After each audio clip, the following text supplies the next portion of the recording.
Alright guys, what's going on? We've got the 8th war of Season 24 here, and today 4Loki is going to be facing off against KenOB. So, KenOB is, and has been for a long time, the #1 war alliance in the game. It hasn't even been a question, but they did actually lose a war this season to ISO8A, which is a team that we beat in our last war. So we kind of felt like maybe we had a shot to beat them. We went into it,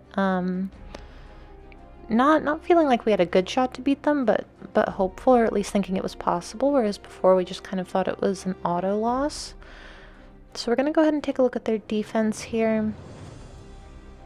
And actually their defense looks pretty similar to the other defenses that we've seen so far this season. Like, we're pretty much used to all of these placements, or almost all of these placements. So it was actually kind of relieving to see their defense. So, Apaco on node 23, that's pretty new for us, but I know it's not an uncommon placement. Let's see here, on the buffet node they have Immortal Abomination, that's super common. Ebb and Flow Intercept, they have Nova. And now that Stubborn's gone, that's really not a big deal at all. Thing on Encroaching Stun, easily quakeable. Nick Fury on Powerful from Afar and Kinetic Transference. I think that's really good placement for him, but again, it's placement that we've seen quite a bit. Korg on Enhanced Special 1. I mean, I've taken that fight, it's not a huge deal. Dragon Man on Hazard Shift. And then a Mojo Boss. So doesn't look too crazy, actually. I was kind of, again, semi-relieved when I saw their defense. I'm going to be on path 5 today, all the way up the middle here. And my first fight is going to be a Rhino. It's only a rank 2 6-star. I thought that they had a rank 3 6-star on defense for some reason, but it wasn't here, so I could be wrong about that. But either way, this is not a hard fight at all. Just knock him down. With Rhino, you always just want to get him cornered. And that's pretty much it. I mean, after that, he can't, you know, dash at you a ton. Here, I'm just blocking. I didn't want to parry and have my stun wear off. Fight's over super quick. And then, okay, so Carl actually moved up for me to this HitMonkey. This is going to be a rank 3 6-star HitMonkey, but I've taken this fight quite a bit. With Omega Red, it is no big deal at all. So, just going to parry. And in case I didn't say before, this is Ebb and Flow Knockdown. So I'm just going to knock him down. Then I'm going to stand next to him, parry, back off. And right around the time that my degen ends, his second cycle ends as well, or his, whatever it's called. Like his evade and unblockable chance. So the timing actually works out really well with Omega Red. I think it was like 10 hits, not super boosted. That fight is over. So now we are going to move up here. We're going to move up to this Havoc for Enzo to take, and then I'm going to be on path 5 in section 2 as well. This is just going to be a rank 3 6-star Mr. Sinister. I do understand why they put him here to counter Ghost, because of the Ebb and Flow Intercept. However, and I was actually a little bit worried about it, because Mr. Sinister, he regenerates more and more health that he takes from crits. Based on your combo. So because this is kind of a long fight, like, I figured that I might not be able to outdamage it.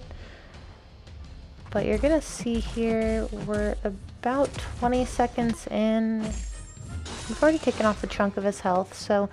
And then also with Omega Red, Mr. Sinister, actually, he doesn't transfer. I don't know if it's that he doesn't transfer any degeneration, because he also doesn't transfer Guillotine 2099's degen back onto her. But with Omega Red, he doesn't transfer the degen. Somebody brought that up in one of my older videos. I was talking about it. And that person said that it was at 10 spores, so I don't know if it's because, like, you know, he can't shrug the degeneration. I'm not sure if that's what the deal is with it. But either way, I tested it in a duel, and I am going to be locking in my spores for this fight, just to make sure that I don't have any, like, timeout issues here. I have actually seen somebody time out on one of these fights before, so yeah, not a whole lot to say. It is going to be a little bit of a longer fight. At this point in the war, I'm super, super boosted. The war was extremely close. They died first, and my battle group had not died at all. So I think that they had died like two times and we had died once, maybe? Or they had died 3 times and we had died twice. But we also had a lot more explored than them. So I'm not going to spare any boosts for these last few fights that I have here. I do not want to be the reason. Like, it was pretty obvious that this war was going to come down to, like, 1 death. And I just didn't want to be the reason that, that we lost. So that fight went down. It was totally fine. A little bit long, especially for an Omega Red fight. I'm used to those fights being over so quickly. Here, I went ahead and removed suicides for this fight. This is going to be a rank 3 6-star Nova.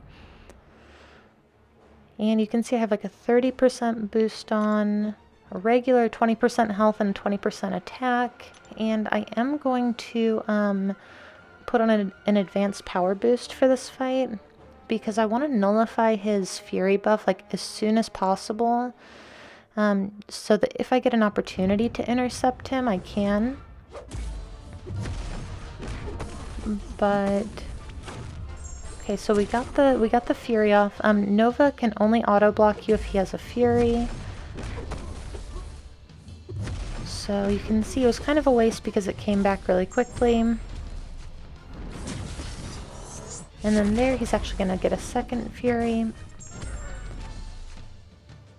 So here I'm going to go ahead and nullify both of those.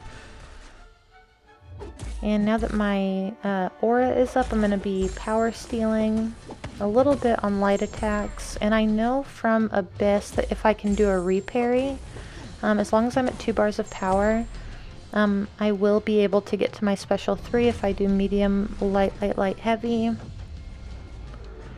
And now at this point, this fight is as good as over. I've got him stuck in this cycle. So we're going to do medium, light, medium. Or I might have messed that up, but either way, then I'm going to block, reparry, and as long as I'm blocking at 2 bars of power and get a reparry, it'll push me to 3 bars of power and him to 2 bars of power, so I can keep him stuck in this cycle indefinitely. You know, I could do this for the entire 5 minutes of the war timer. It doesn't matter to me. It's basically the exact same thing as if you've taken like Red Skull and Abyss, or Bishop and Abyss. It's pretty much the exact same thing. So here, took a couple blocked hits, know that I can get him above 2 bars of power, and me to my 3rd bar of power. He's at 50% now. This is about halfway over. Actually, probably more than halfway over, because now I have 2 Furies. So you can see, even with the protection up, it doesn't matter at all. You can totally outdamage this. Got the reparry there. And again, with the protection up, 60% protection, I still got a 10k crit there. This is going to be the last special 3 that I throw. After this, I'm going to power steal, get myself to 2 bars of power, throw my special 2. He does take reduced damage from unblockable specials, but he's also incinerating. I'm not worried at all. Gonna block here, and he just goes down. So very, very easy fight, very comfortable with that fight. Gonna go ahead and throw my suicides back on.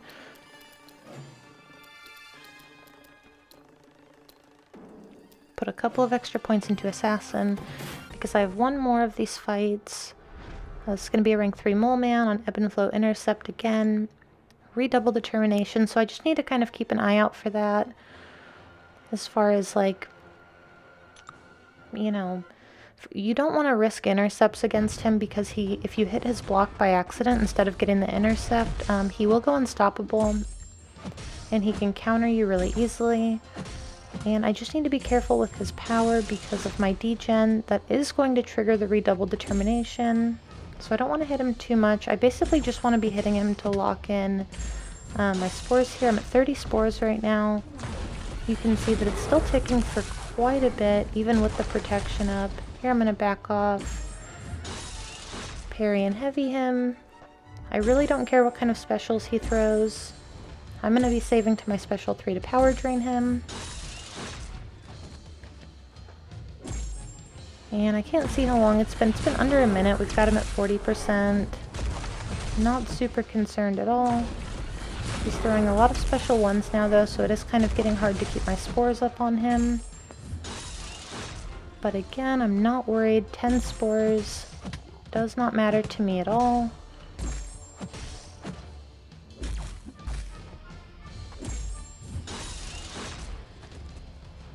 And here I probably could have gone ahead and thrown my special 3 to get some healing.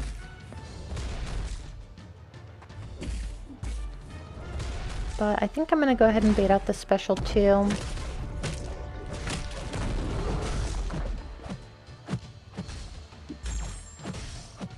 Alright, we got him at 10 spores now. I'm probably getting ready to throw my special 3 here.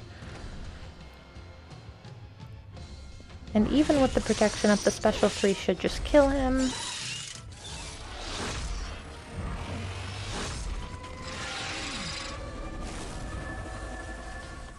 Alright, so that is our 5th fight of the war. We've got one more to go.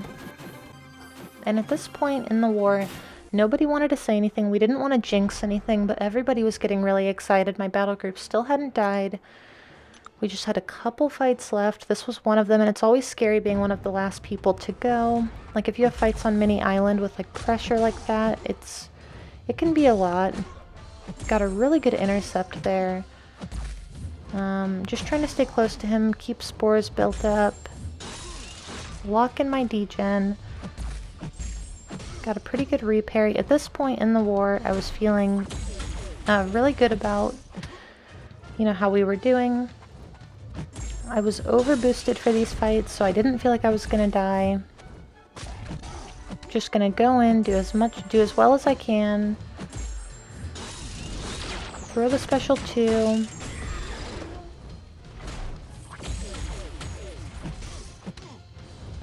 Medium light back up. I'm basically gonna play this like it's Mixmaster. I don't plan on throwing another special during this fight. And it's over. So that was the end of my war. 6 fights, not the easiest 6 fights either. They did go down. Bryn just finished up one of his mini bosses, and now everyone's cleared at this point. And Legacy is in this fight, and he has got everybody watching. A couple people in our alliance, they play poker together. They're on like a Zoom call. They were all on the Zoom call watching us clear. And so everything's pretty quiet right now. Just watching Legacy. He went in here with Torch.